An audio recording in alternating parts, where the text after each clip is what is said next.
Welcome to another edition of the Bridges Bulletin. Let's get started. Hello, this is Dyann Bridges. I'm the creator of the Relator's Manual and coach for men. Today, I want to talk about power play. What is it, and why is it essential to us as human beings?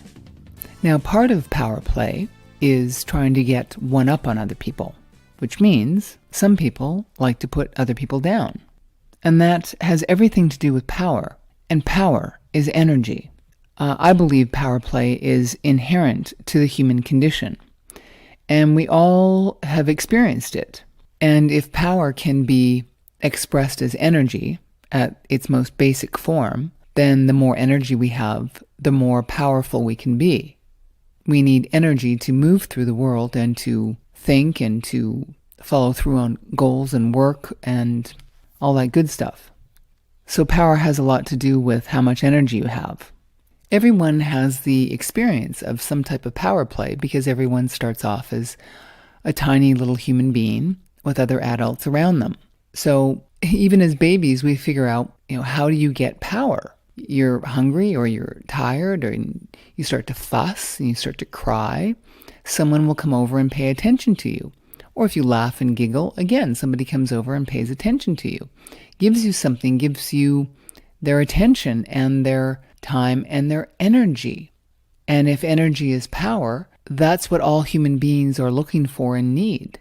And when we're young, we need a lot of help from outside to generate our own power. We need someone else to feed us. We need someone else to take care of us and protect us until we're old enough and strong enough to do that for ourselves. And so little kids learn certain behaviors will get certain types of attention, which is a certain kind of power. Now, as adults, we need to replenish our energy and our power mostly on our own. And when the ways that we try and replenish that energy can be harmful to others or in the environment or ultimately to us, then it becomes a destructive pattern. And some people put down others to try and build themselves up, and that becomes a pattern. But even drugs and alcohol can be an attempt to somehow alter our energy, give ourselves power somehow. Of course, these are deficient means, but ultimately that's what human beings are trying to do. If we haven't found a way to replenish our own energy and we end up feeling powerless, or if we know how to replenish our energy, we start to feel powerful.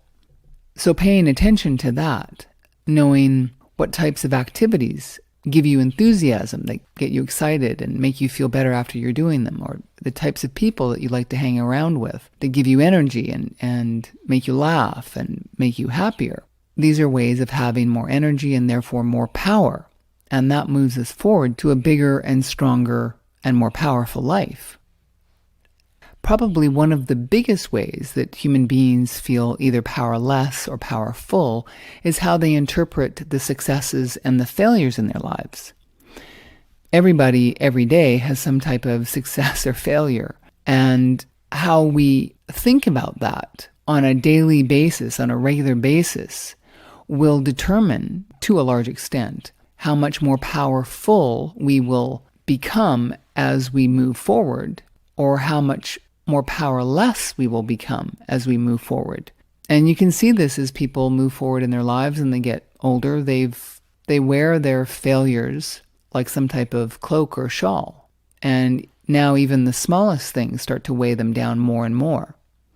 Whereas other people, they've learned to absorb a feeling of accomplishment and a sense of being powerful and successful and competent. And they carry that with them, and that perpetuates itself.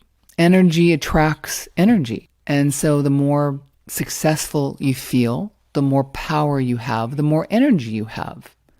And the opposite is true.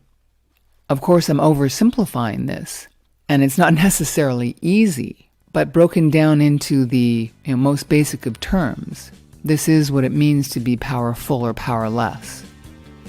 So I hope this has been food for thought. If you have any ideas on being powerful or powerless yourself, I'd love to hear it. If you'd like more tips, please go to relatorsmanual.com and you can contact me there. Thank you for listening and have a very sensual day.